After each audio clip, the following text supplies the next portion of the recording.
Welcome to Mirror Domain's Movie News, your place for entertainment headlines, and indeed this is a live news show for movie fans, where we talk about all the trending movie news headlines of the day, including what's going on with Alien Romulus. Oh yes, we got an update about that.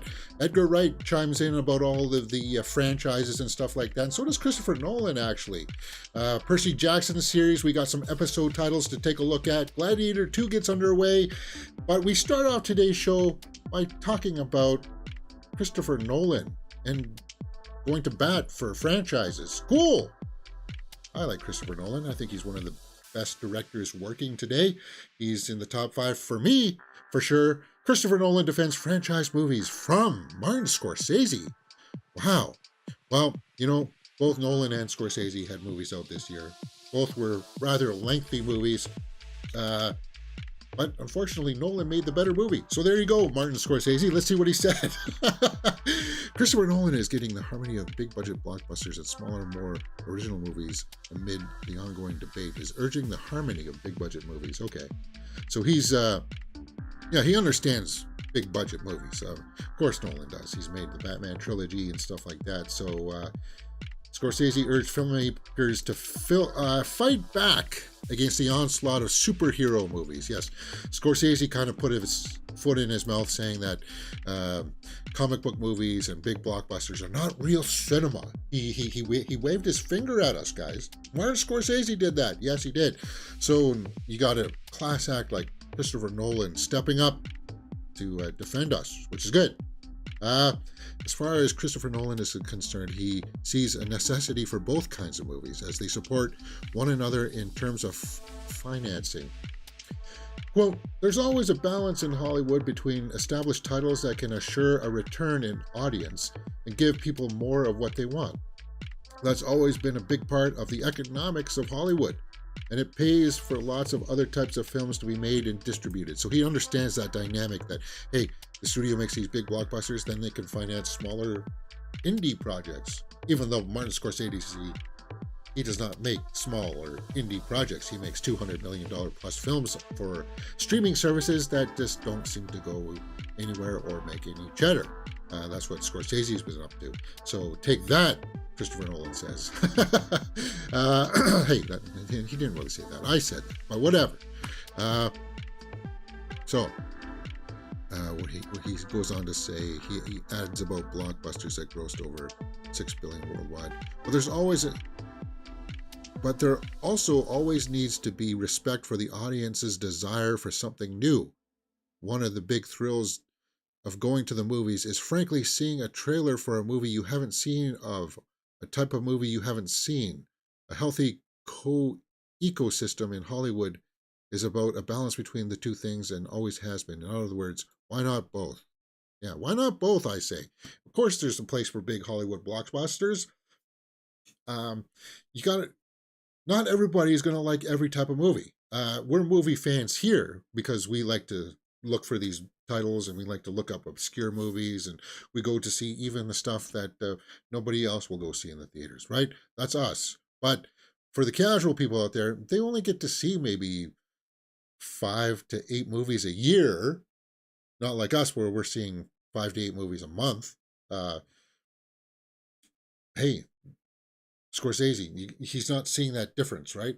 Nolan sees it, and we know that Nolan's a student of the industry, films in general. And Scorsese used to be, but now he's kind of like taking that old man angry at cloud kind of stance and posture about these things, where no, it only has to be made with artistic intent. Are you saying that some of the Avengers big blockbusters are not made with artistic intent? Matt Reeves' Batman was not made with artistic intent. I tend to disagree with that. So you guys know where I weigh in with that. I've taken Scorsese to task here on the channel for that, but I'm just happy to see that Nolan, with a level head and a measured response, fires back at all the criticism. All right. Well, we are talking about Avengers Kang Dynasty in the MCU today on the show. because, well, I guess there's like a big MCU meeting going on today where I thought maybe they would announced that they would scrap Kang Dynasty and go with Doom Dynasty, or like I thought there would be a big switch out. So it's still possible that may happen later on today. Avengers: The Kang Dynasty enlists Loki creator Michael Waldron. He was going to be writing the Secret Wars as well, so he just gets double duty. He's tasked with doing these two things. It's from this headline, it does appear that they are still going forward with Kang Dynasty. I would just rewrite it and get Jonathan Majors recast if you're going to still go with Kang Dynasty. And you got to do something to make Kang a big like threat. You got to demonstrate his powers, right? You got to kill somebody. Kill Loki again, for God's sakes. That's what I would do. Put an end to that. Have him like definitively done, and then maybe I'll be interested in watching Avengers Kang Dynasty, because Kang was defeated by Ant-Man, guys. So it's kind of like, well, what else is there for him to do, really? Like, is it really going to take a team of full Avengers, whoever those may be? Will it be Shang-Chi? I don't know. Will Doctor Strange be part of that? Miss Marvel? I don't know. Maybe. Uh, Nobody knows, because that's how badly the MCU has fumbled this ball. So it's kind of like, well, okay, we know who the big bad guy is, but we don't know who the Avengers are going to be. Fine, if this guy's been tasked, I know that a lot of people have liked Loki season 2. I'm off that bandwagon, guys. I can't. I'm not going to sit down and force myself to watch something that I really have no interest in watching just because the MCU says I have to, so I'm caught up with all a bunch of stuff. We did that. I watched Miss Marvel before the Marvels, which I'm glad that I did, because I understood the character, but I don't feel like I have, as an audience member, I don't feel like I should have to go watch Hawkeye to understand what's going on with that go. I shouldn't have to watch Captain Falcon and the Winter Soldier to understand what's going on with Captain America 4. That should be all put in like an opening sequence recap kind of thing. Not necessarily recap, but something that tells the audience again, oh, this is what happened. Falcon has taken over the mantle of Captain America. And then just pay Easter eggs to the series that you already did before. That's the way I would do it. But I still expect that maybe perhaps there's still a small chance that today that this will get switched around, the Kang Dynasty.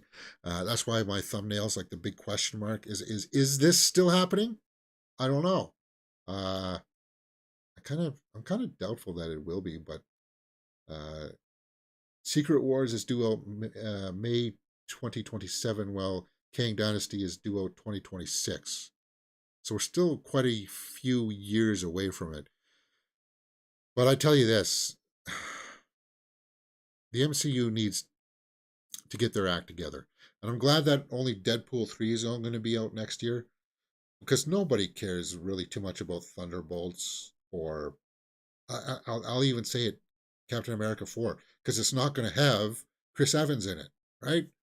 So it's kind of like Captain America 4, from all sources that I've seen, feels more like an Incredible Hulk 2 than it does Captain America 4. I don't know. We'll have to see how that plays out. But Kang Dynasty, Michael Waldron writing this. This kind of broke yesterday, so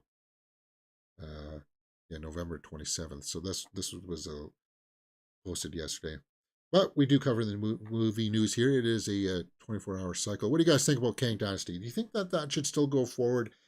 Let me know in the comments below. Hey, and if you like this kind of stuff, follow my social media handles there. Sometimes I post stories and such on the TikTok and Instagram. You can find extended versions of some of those shorts that we publish, like those ranking videos and stuff on TikTok and Instagram. Lots of fun over there kind of stuff. All right, what else can you find here on the channel? Well, if you like to talk movies, we do review a lot of movies. We just reviewed Saltburn, that's up on the channel right now. I think I gave that a fairly even, level-headed review. Napoleon, yeah, I was harsh on that one. The Hunger Games, A Ballad of Songbirds and Snakes review is up on the channel. Surprising reaction to that one as well. The Marvels, I actually like that movie, and I like Priscilla as well. Yes. So a bunch of reviews are up on the channel. We're watching Survivor season 45. Uh, Thursday, guys. Thursday, we'll watch episode 10, and then episode 9 of Hell's Kitchen will be on Friday, guys, because Hell's Kitchen took a break last week because of the long weekend in the States. But then, of course, we do movie news 2 or 3 times throughout the week where we talk about all the trending movie news headlines, including what's going on with Taika Waititi.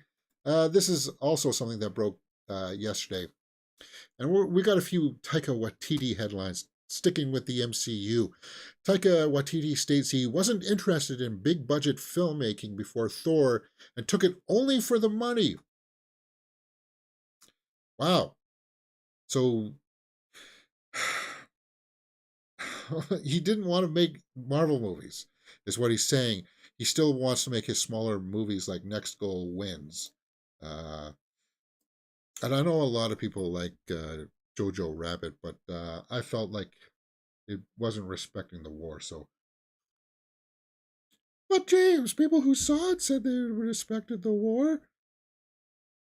Hey, I'm allowed my opinion, aren't I? No, no, I'm not. Oh well, whatever. Taika Waititi states that yeah, he only took it for the money, saying that he was a little bit tapped for cash and he needed to feed his children. So you know what? I had no interest in doing one of those films, talking about the big blockbuster.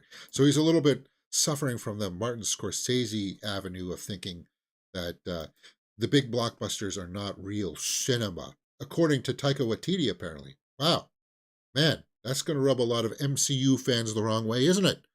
Uh, it wasn't on my career. It wasn't on my plan for my career as an auteur. Sorry. Yeah, you're an artist, right?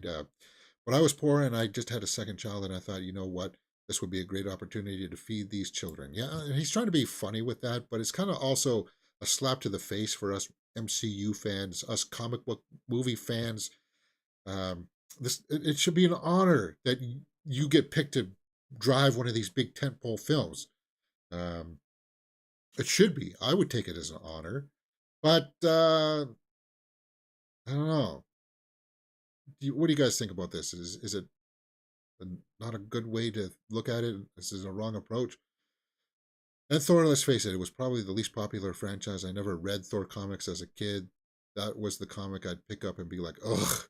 And then I did some research on it, and I read one Thor comic uh, or 18 pages and however long they are. So he was kind of like, he sounds like he was like, his head was not in it. And that's a bummer thing. So it's kind of like, all right, you didn't want to make the big blockbuster. Kathleen Kennedy tasked you to be making a Star Wars movie that you said your script will make Star Wars fans very upset and angry. Well, it just goes to the question of if you didn't want to make an MCU movie, then why would you want to make a Star Wars movie?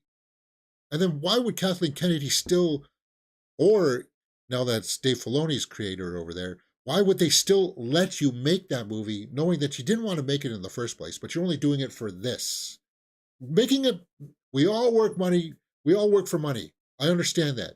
But when your heart's not in it, you're just doing it because you can, because you were awarded it.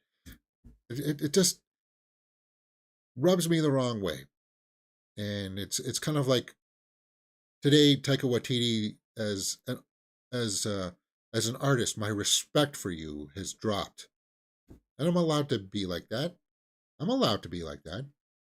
It's not like I'm overlooking anything from his perspective. I understand that he wants to create the art house films and stuff like that, and I know he's made good films. But it's kind of like these quotes do not do you any favors, man. They don't. So he says he wants to capture the joy of the original trilogy. The joy, huh? What was the joy? Star Wars hasn't been absent from the big screen since the rise of Skywalker, and he joked that his script is going to make people very angry. It's going to pee them off, he says. So on the Kelly Clarkson show, he said, I've been developing the Star Wars film for a few years, but I think with any film, but that one in particular, it's something I'd really like to get right, Taika said. I don't want to rush it. It's going to bubble along on the side. He wants to capture the joy and entertainment of the early ones.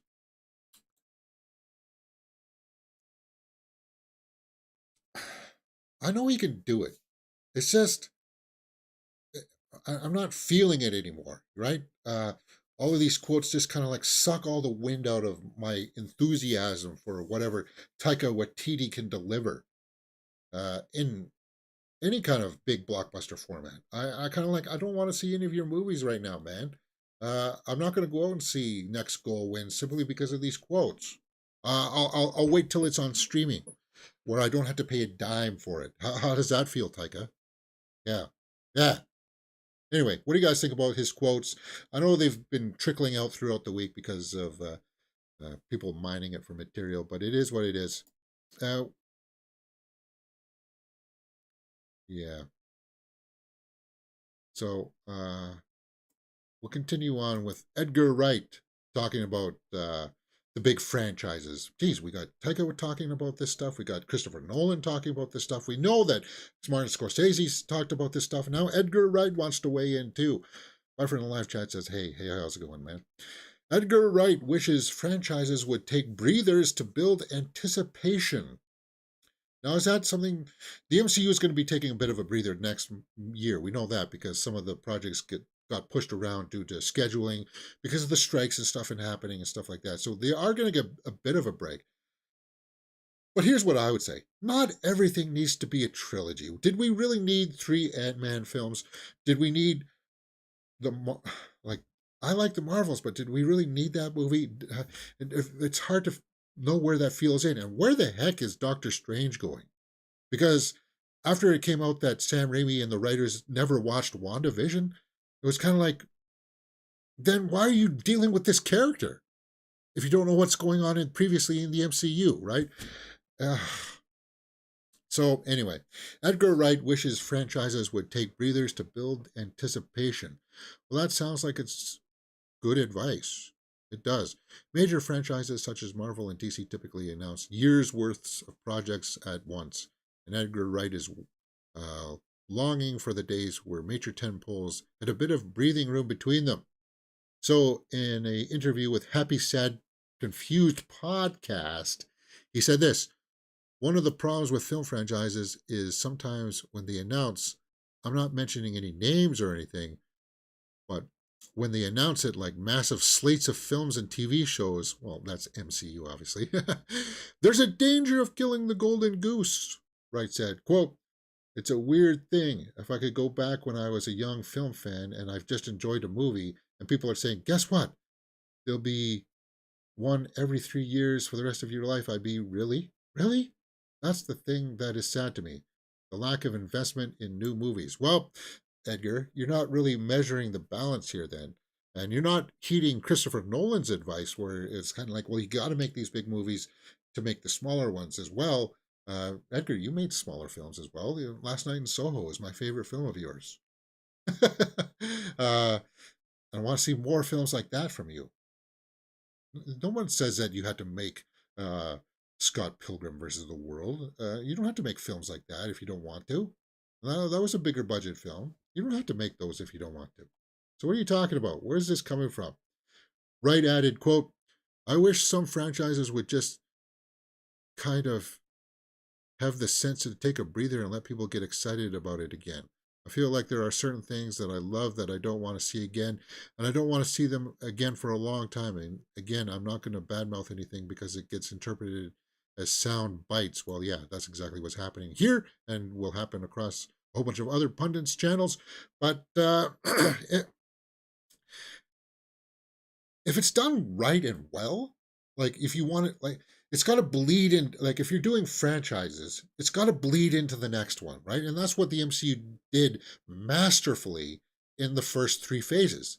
It's just phase 4 and 5 haven't been. It's supposed to be driving towards what? Avengers Kang Dynasty.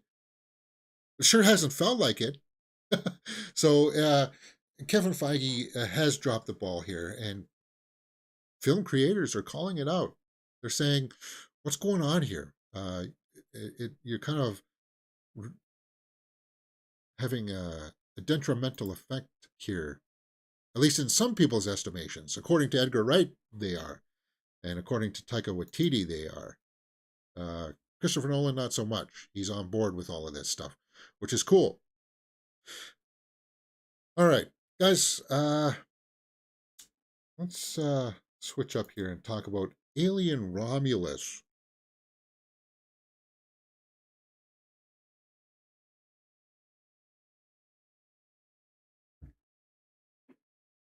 Alien Romulus is coming out next year, guys, and I'm hyped. Alien Romulus star Kaylee Spaney confirms new entry is set between the first two films. So, Alien Romulus is going to be taking place between Alien and Aliens. Cool. It's directed by Fede Alvarez. And synopsis reads, young people from a distant world must face the most terrifying life form in the universe. Yes.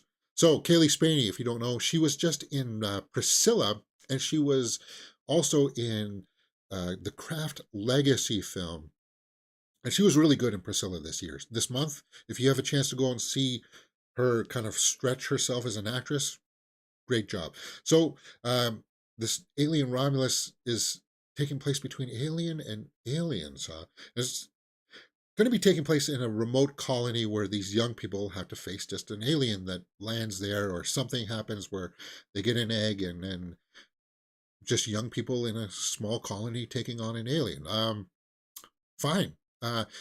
For people calling that the alien should just return to its original concept of it being kind of like a horror type of thing, I think that's where Alien Romulus is going. It feels like that. Fede Alvarez did the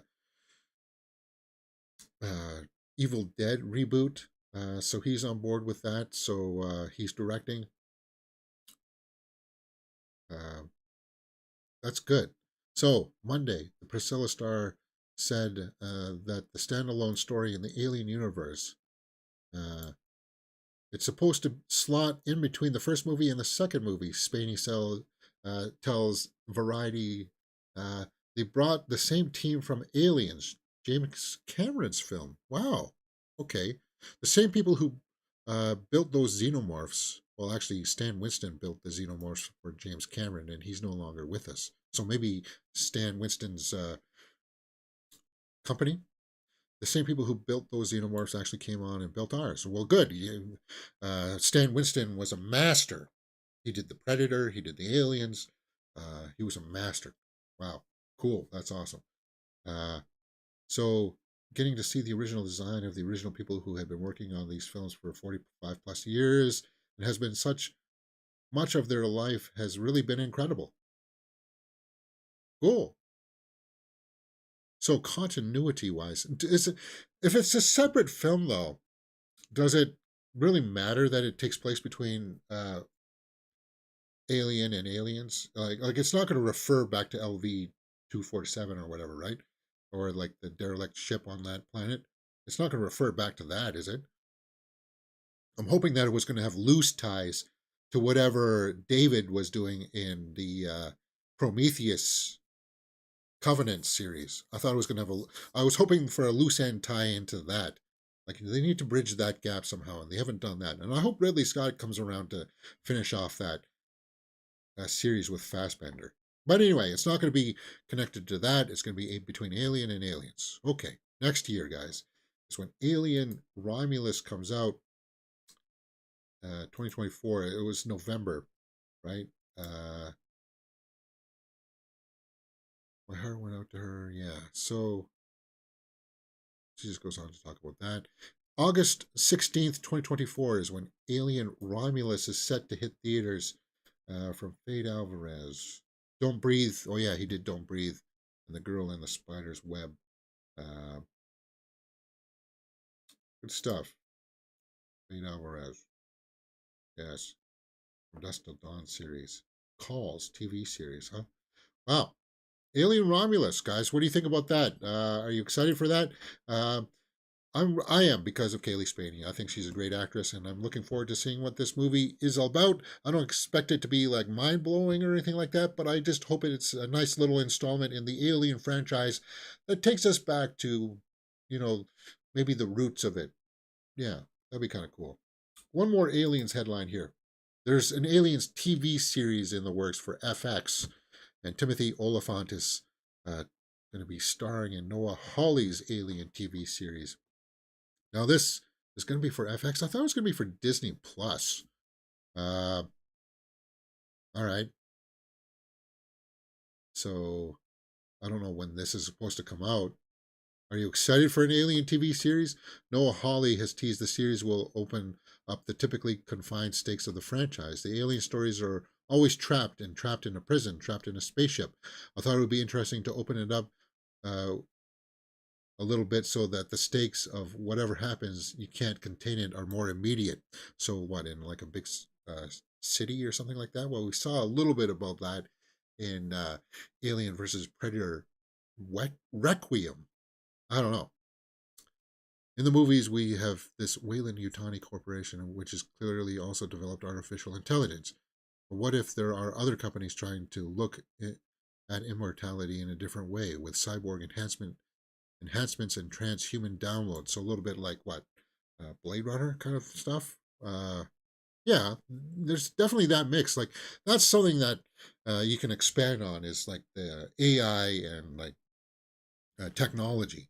We've always just dealt with people trying to study the aliens or the planets that they came from and trying to use it as a bioweapon. There's definitely more that could be explored there, and that's what Ridley Scott was trying to do with the David storyline. Except most people just wanted to see alien prequel stuff when he announced it. He didn't announce that. Oh, I just wanted to make stuff about AI. If he did, then maybe people would have read the situation a little bit more differently. Ollie said, which of those technologies is going to win? It's ultimately a classic science fiction question. Does humanity deserve to survive? As Sigourney Weaver said in that second movie, I don't know which species is worse. At least they don't F each other over for a percentage. Yeah. Um, it is an interesting mix there of like the technology that humans have developed versus the bioweapon technology that the engineers had developed. I like that kind of contrast of them butting heads. I like that. And I wish that would have been explored a little bit more in that David trilogy. But I don't know if we'll ever get that. Maybe it'll be explored a little bit more in the Alien TV series. We'll have to wait and see. James Cameron. Talking about big directors. Yeah, he's definitely up there with one of my favorite directors right now. He's in my top 5 for sure. Who else is? Well, Guillermo del Toro, Denis Villeneuve. That's 4 right there. Used to be David Fincher, but David Fincher's kind of dropped the ball. And I think we are going to watch The Killer pretty soon here on the channel. Maybe later this afternoon because it is snowing outside and I don't know what it's going to be like to go for my walk. But anyway, James Cameron. James Cameron says Avatar 3 is in a very hectic 2 years of post-production right now. Plans to only shoot films in New Zealand indefinitely. So I thought that Avatar 3 was, yeah, it is all done. It's just in post-production now. So what are you talking about? He's going to make Avatar 4 and 5. And guys, because those two movies have made $2 billion each, you're going to get more Avatar movies. I just, again, Cameron is one of those guys where okay, fine, make your Avatar movies, but I want to see you do other stuff because he's such a talented dude, right? I want to see him go back to action thrillers and stuff like, that he was doing with Arnold. I want to see stuff like that from Cameron. Anyway, so Avatar 3 is in a hectic New Zealand press conference, he said, moderated by news chief John Campbell. So he's going to be shooting in New Zealand. We're in a hectic 2 years of post-production right now. So I guess it's just visual effects wise. So it'll be Christmas 2025 when we get Avatar 3. Disney announced in June that the 3 upcoming Avatar sequels were being pushed back. Yeah, we saw that. So that Avatar 5 will come out in 2031. Yeah, for God's sakes. But I think that's about right. Maybe he's just taking a page from Edgar Wright's playbook of just letting them breathe a little bit. Maybe that's the key of No, I don't believe that. I don't. If they're good movies, I think it's just because Avatar is such a heavy visual effects heavy film. It's all visual effects. What are you talking about, James? There's very few humans left in it now, right?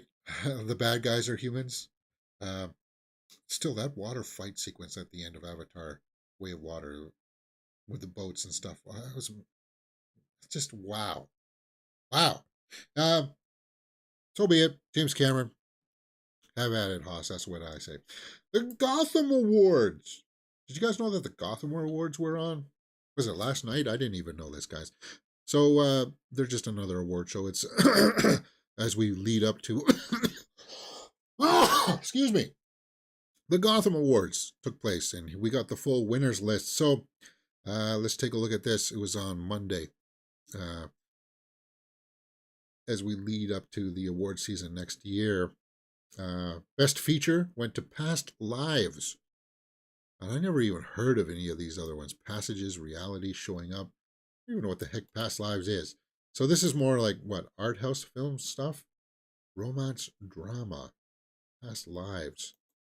I must have known about this. Did I know about this? Celine's Song? No, I didn't know this. Greta Lee. Why does that name sound familiar? So this won Best Picture at the Gotham Awards. Greta Lee.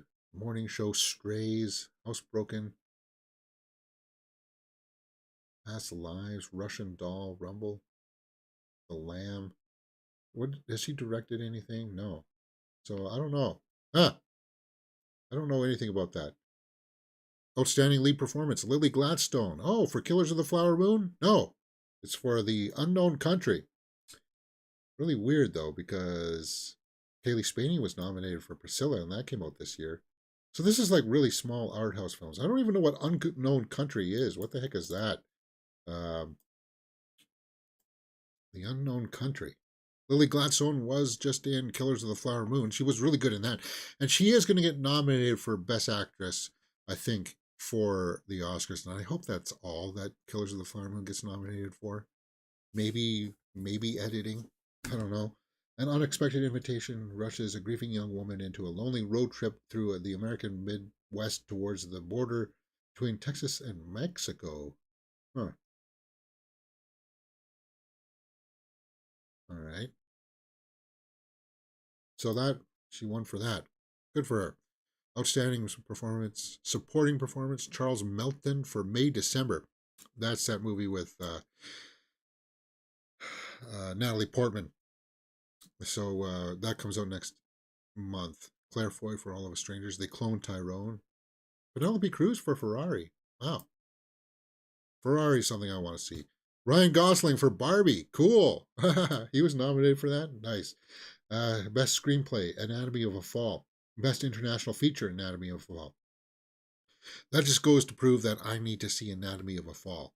Poor Things is still on my most anticipated list of this year. I know it's going to be an artsy-fartsy film, but hey, I like some of those from time to time. I liked Asteroid City this year, so maybe I'll like Poor Things.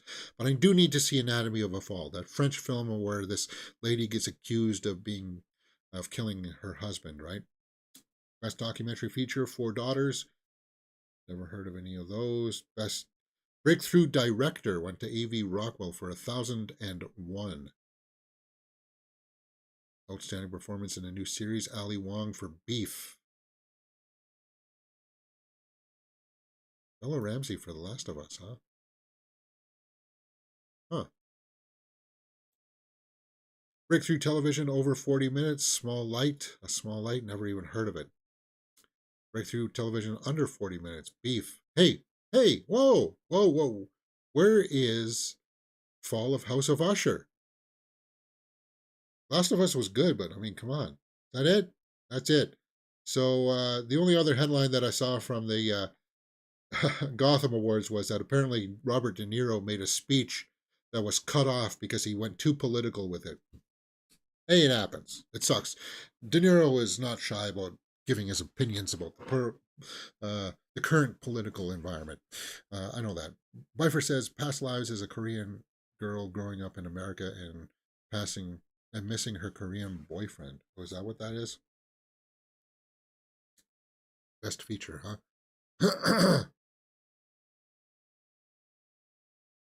Yeah. Oh well. Keep our eye on that. Next, Percy Jackson series. Oh yes, this comes out in December. Unfortunately, I just canceled my Disney Plus, so I don't know. Maybe we'll find a way to watch it. Maybe I'll sign up for it again. I was just kind of like, I'm not watching it anymore, so it's kind of like I might as well cancel. But anyway, Percy Jackson and the Olympians season 1 episode titles revealed pivotal moments from the novels. Well, that's good news.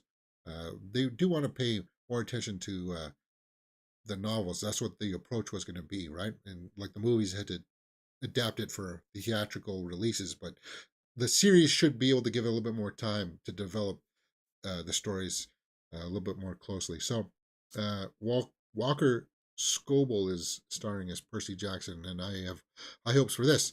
So, Percy Jackson and the Olympians will raise its sword on Disney Plus December 20th. And episode titles were revealed. Rick Riordan's adventure series. Instagram teasing this. So, there you go.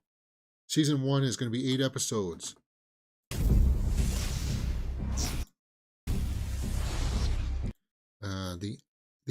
I accidentally vaporized my pre-algebra teacher. I became supreme of the bathroom. What? That's gross. We take a zebra to Vegas. We found out the truth, sort of. The prophecy comes true. I plunged to my death. Okay. A god buys us cheeseburgers. Ooh. Guys, it's almost breakfast time and you're talking about cheeseburgers. I don't know if I can handle that. I like the trailers for this. I did. God, he looks. Yeah, he's gonna be ours. He's gonna be our Link, guys. He's for the live action Zelda movie. He is. I'm calling it.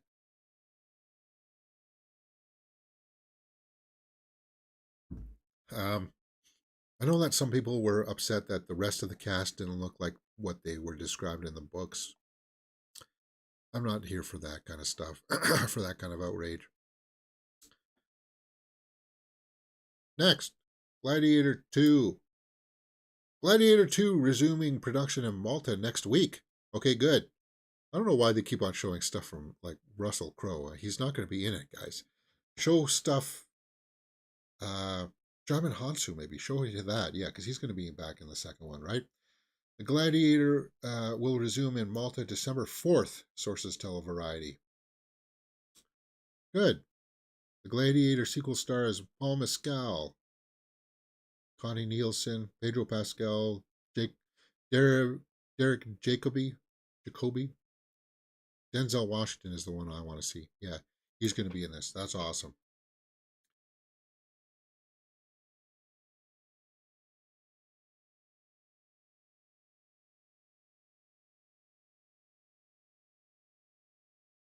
So Scott said he spent the strike editing 90 minutes of footage for Gladiator 2.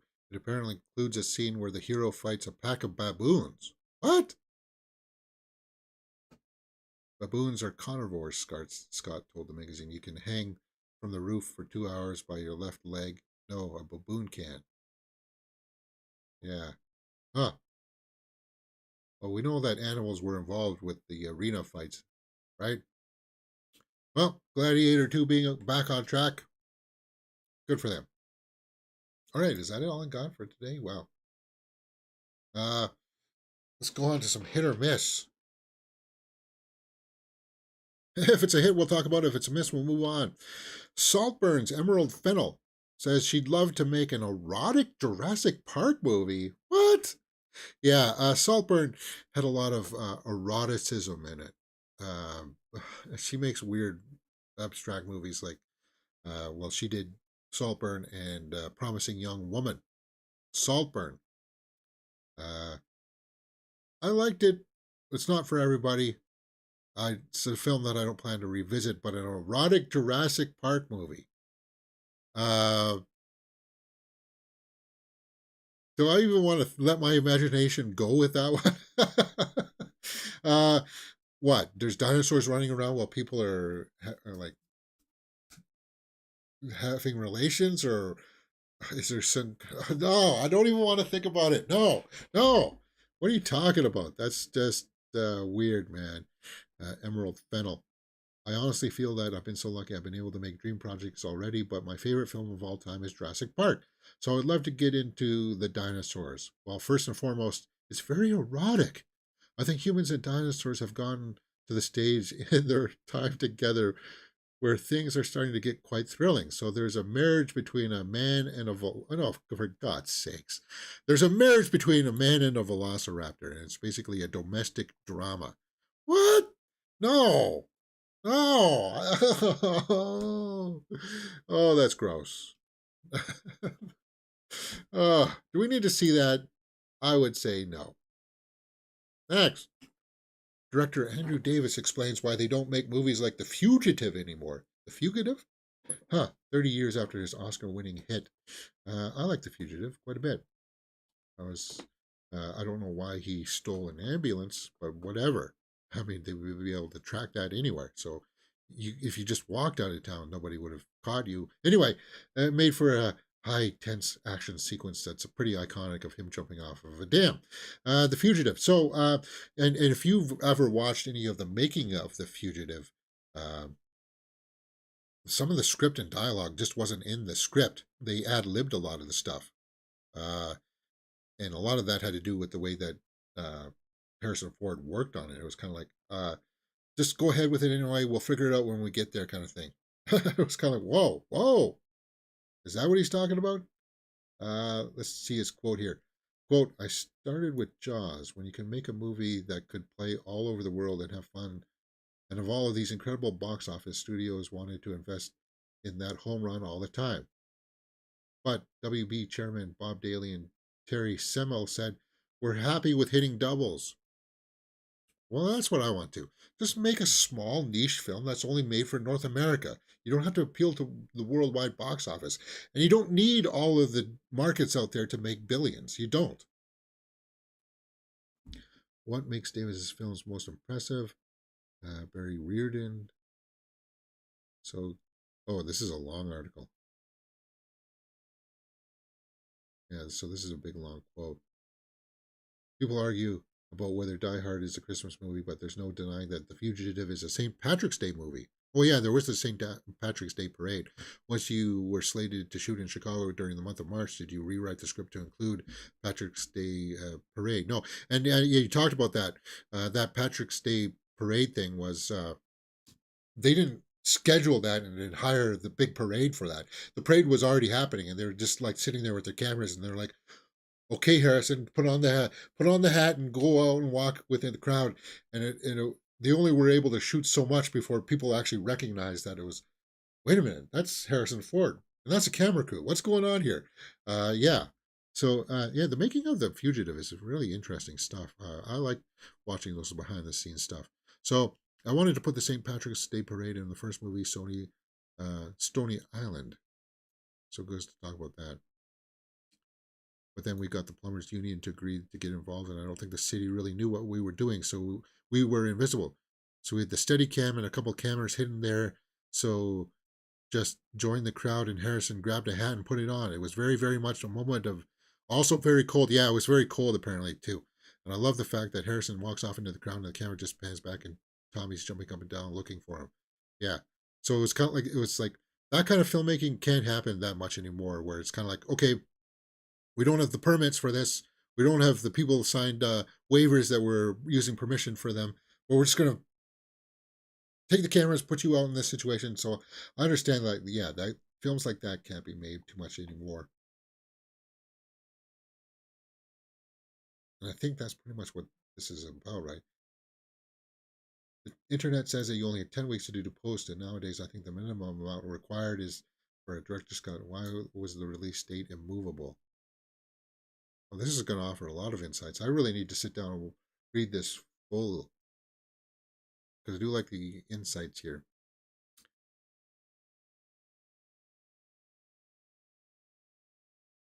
Tommy Lee Jones can be a tough customer. Yeah, I heard that he can be fickle when it comes to the script and working on set.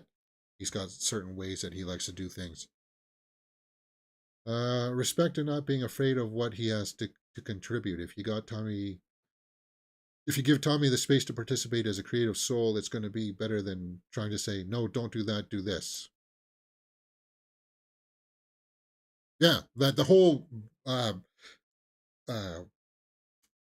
coffee and donut scene, that was all improvised stuff. That wasn't in the script. That's all Tommy Lee Jones. Cool stuff, man. Cool. That's a hit. Next. Spinal Tap sequel. What? Spinal Tap sequel is set to film in February, according to Rob Reiner. Wow. Wow, those guys look like Harry. What's his name? He's a voice of The Simpsons. He does Mr. Burns and Smithers and stuff. Harry Shearer, right? Michael McKean. I didn't realize that they were going to make a sequel to this. Shark Sandwich? Huh. Last summer, Reiner told Deadline, the plan is to do a sequel that comes out on the 40th anniversary of the original film. And I can tell you, hardly a day goes by without someone saying, "What? Why don't you just do another one?" For many years, we said, "Nah." It wasn't until we came up with the right idea to do this. You don't want to do it just to do it. You want to honor the first one and push a little farther with the story. Well, they're old, retired rock stars of a pseudo mockumentary kind of thing, right? I don't know. It looks like they could still maybe pull it off and give us some laughs. Next. Theirs goes to 11, yeah. Talking about rock stars. Taylor Swift met with family of a fan who died ahead of the Eras Tour Brazil stop. Yeah, apparently she was devastated to learn that a fan had passed away. She met with the family. Nice. And that she's so awesome. She's awesome. Sao Paulo, November 17th. A fan died ahead of her first stop there. Before kicking off her final show in the Brazilian city on Sunday, the Grammy Award winner took time to know the family of the person who passed away, Anna Clara Machado. Sorry, I can't pronounce that middle name. They posted a photo with Swift. Nice. We get to see that. Oh, that's awesome. Again, she's a real class act. I'd be just like, wow. I'd be mesmerized. Yeah, I would be starstruck if I ever met her. But I would still act accordingly. According to reports, the 23-year-old Swift fan died after going into cardiac arrest. Oh, bummer. Bummer. Bummer. And, that's too young, 23 years old, to be suffering from cardiac arrest. That's awful. But Taylor stepped up. Good for her. Next, Matt Smith to star in and produce Nick Cave adaptation of The Death of Bunny Monroe. Well, we know that Doctor Who star and, of course, House of the Dragon star Crown will play the titular role, a door-to-door salesman and sex addict whose life is derailed by tragedy. Well, he's no stranger to nudity. Did we see the full Monty in House of Dragon? I think we saw his butt at least. Which I didn't really want to see, but it's Game of Thrones, so of course it's going to be a little bit racy, right? I can't wait for season 2, which we're going to get next year, which is good. Matt Smith, good actor. Sounds like it's going to be a bit of a racy role too, huh? Keep our eye out for that. Next, Tiffany Haddish says she's going to get some help following the second DUI arrest.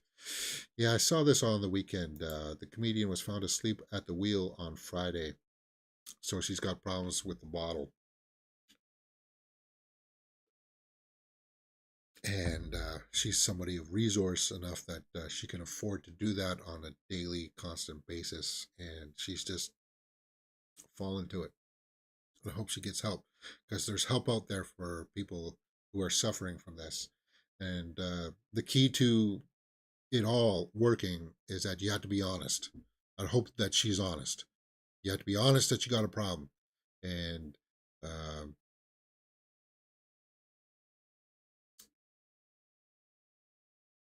reach out to that higher power. There's people in those programs that will help you out, right? So it's a good sign that she's saying that she wants to have help. that's a good sign, because you have to be willing to surrender to the program. And I hope she gets the help that she needs, because that's uh, second. It's a second DUI. I'm just happy that she was just found asleep at the wheel, and nobody else got hurt, because it's only a matter of time before something where somebody would get hurt. Headline would be appearing. All right, finally, Agatha Darkhold Diaries. First set footage teases Catherine Hahn. Marvel return after WandaVision. Nothing more delicious to Agatha than to be in a spin-off. So is that our first image of it? Catherine Hahn was great. She's got a great diabolical laugh, right? And I can't wait to see more of that. So eventually, I'm guessing she'll break the spell that Wanda put on her at the end of WandaVision, right?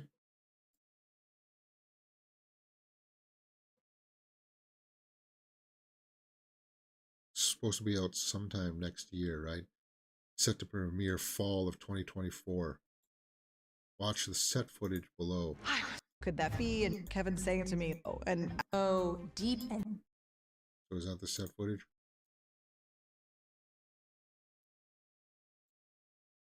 Okay.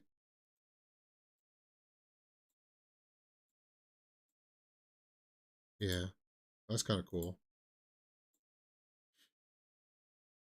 Yeah, she's awesome. Catherine Hahn. Can't wait for it. Interesting. Yeah. WandaVision. 4K and Blu-ray, November 28th.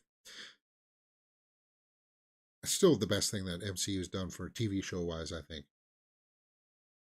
And it's just, it built Wanda up so much that it became everybody's favorite character for a lot. She was my favorite character, and they done her dirty in Multiverse of Madness.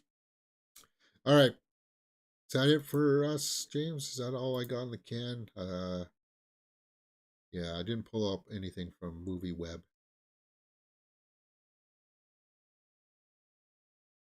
Silent Night comes out this week, right? John Woo returns in an action-packed movie. Where's it next week? Maybe it's next week. Not this Friday. It's the next Friday, right? David Harbour talks Thunderbolts, team and a relationship. They have built a lot of unexplored history. They have a lot of unexplored history. What? Yeah, the Thunderbolts is just one of those where it's kind of like, I don't know, guys. It's like their version of the Suicide Squad, except you don't have James Gunn at the helm.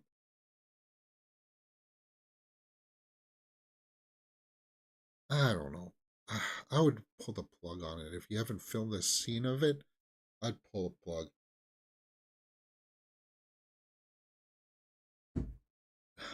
Because it's not going to lead into anything. It's not going to... don't waste your money, MCU guys. Come on. Anyway, I don't know. Maybe I'll feel differently once we get more of a trailer and stuff like that. The Killer Watch Along, a live reaction on Twitch. Let's address that. Yeah, I want to do the Killer. We'll maybe do it this afternoon here on. We'll do it on YouTube. Let's take a look at the parent guide.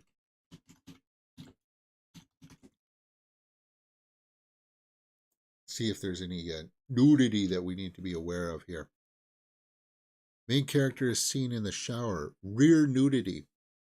The killer briefly watches a couple have sex through a window towards the beginning of the film. The details are hard to make out. Okay. So around the 12-minute mark, I'm going to have to watch out for that. And we'll have a butt shot, apparently. Butt shots are fine. I can edit those out later. Early in the film, a dawn on a matrix is tantalizing a client. However, the scene ends abruptly. There's no nudity. A woman is seen in a bikini. Okay. So a butt shot and around the 12-minute mark, I'm going to have to look out for it. But it looks like we'll be able to watch The Killer. Yeah, we'll do that this afternoon, guys. I need to put this under my belt. I don't know if I'm going to get out to see Thanksgiving today or not because of the weather-wise. I'm going to have to dig myself out of the snow. We were hit with a snowstorm here, so it's kind of like, oof. But you know what? If nothing else is coming out this weekend, Renaissance I'm not going to go see Beyonce's Renaissance film.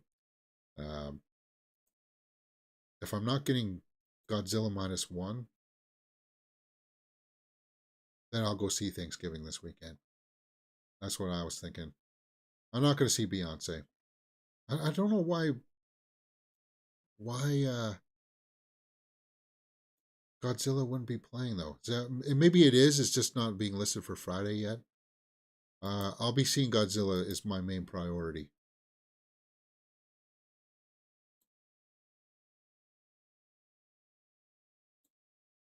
Yeah. So even Landmark's not showing everything.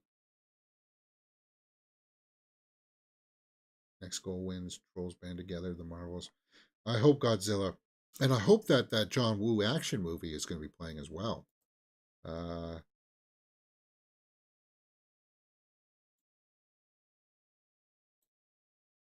Taylor Swift's birthday, December 13th. uh, December 14th, Wonka. Wonka. Yeah, very interesting. Oh, Bifer puts a $20 live chat.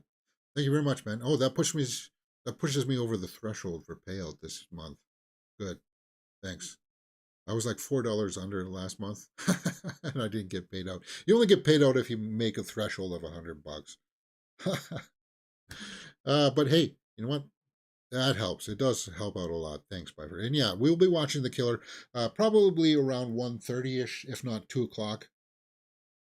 Hopefully 1:30, which means we should probably get out of here early so I can get out for my walk.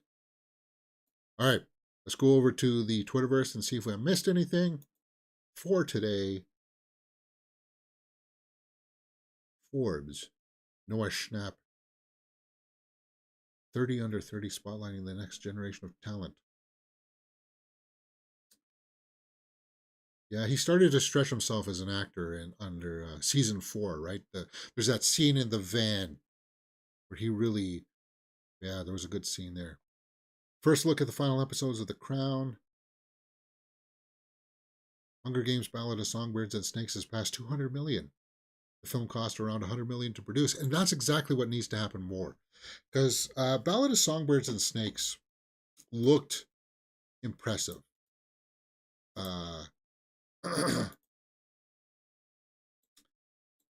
Visually.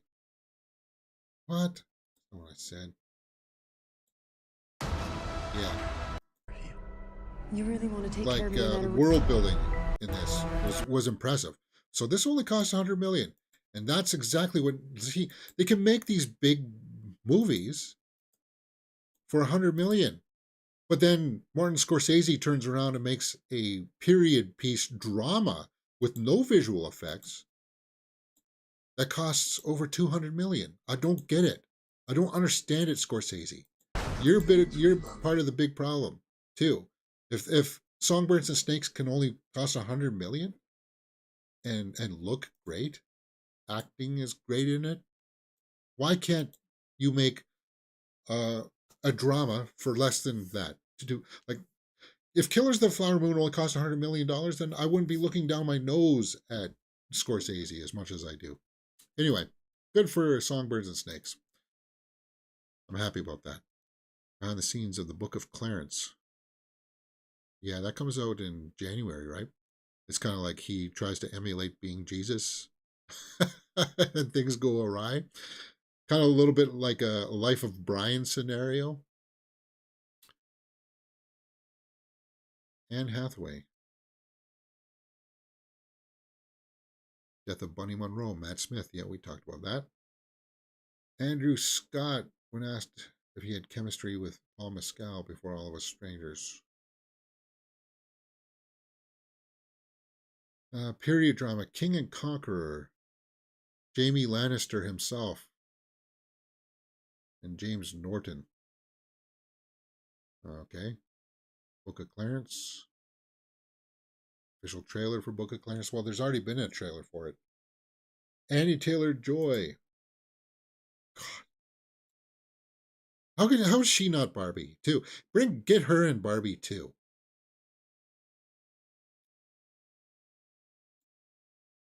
How is she not a Barbie? Wow. My God. So good in the menu.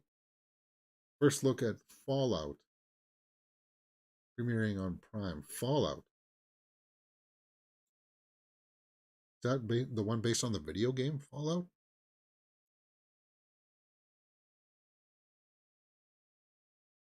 Kyle MacLachlan is in this, and Walton Goggins. Huh.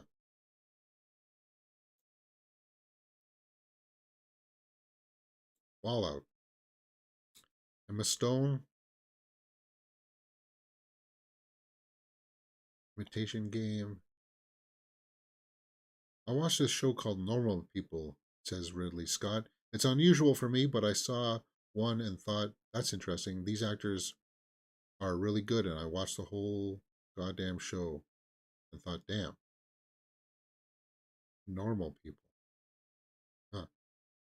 Margot Robbie and Greta Lee. Greta Lee was in that movie that just won at the Gotham Awards, right?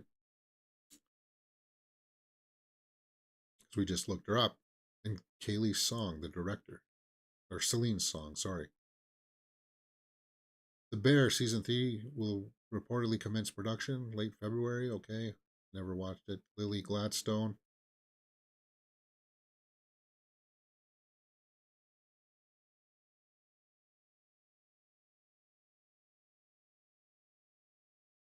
Huh. David Cornsweat, our new Superman, performing at the Relentless Awards picket plays. He's looking beefy, isn't he? Okay, why is that not showing? Yeah, he's put on a lot of mass.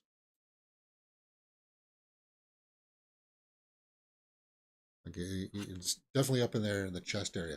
Once he shaves off the beard, hopefully that'll look better. Maybe he's just trying to hide his looks before he films anything from Superman Legacy. So just a bunch more of stuff from the Gotham Awards. Charles Melton for May, December.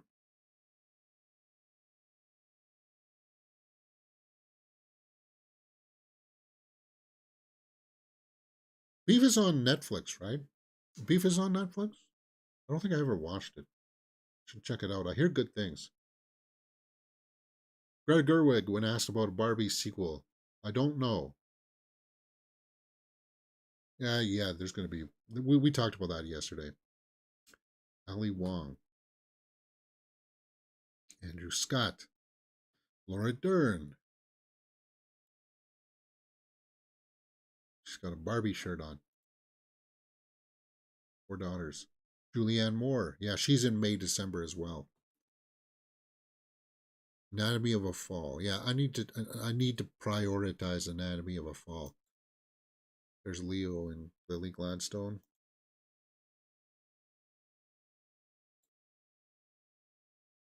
Bradley Cooper and Carey Mulligan for Maestro. Yeah, I'm really looking forward to seeing Maestro. I know it's going to be a slower burn type of film, more dramatic piece. But I'm really looking forward to seeing what she can do in it. Carey Mulligan. If you saw Saltburn, she's got like this really small role in it, but whenever she's just sitting there at the table and you're like, I want to see whatever she's doing. I want to see more of her.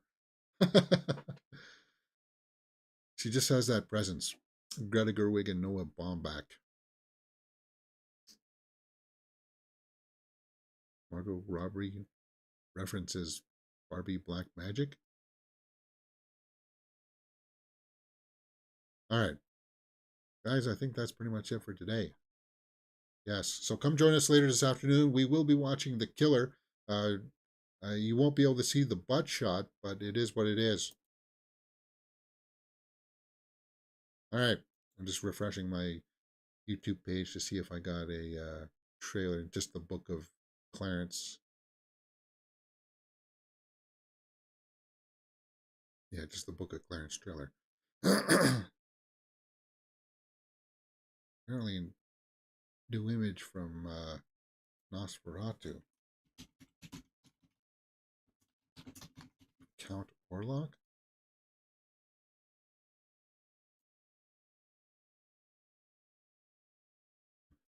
New Robert Eggers image. First look at Nicholas Hoult and It stars Dracula characters. So that's Nicholas Hoult.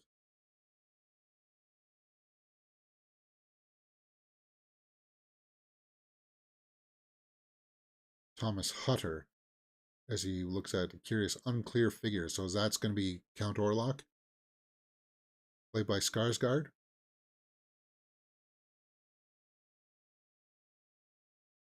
Yeah. Skarsgård's got a couple of films coming out next year then. He's got Nosferatu and he's going to have The Crow. And I'm really looking forward to seeing, because The Crow is done. It's all shot. It's in the can. It's sitting there. And I'm waiting, like, why haven't we seen any footage? Or, like, it's in post-production. It's in the editing bay. I'm waiting for stuff from that. All right, guys, that's it for me today. We've got a little bit over time. I'm going to hit my breakfast, and then we'll get back in a couple of hours to watch The Killer, David Fincher. Hopefully he's still delivering good movies. I hope he is. And see you next time. Join us tomorrow for more movie news here on Mirror Domains.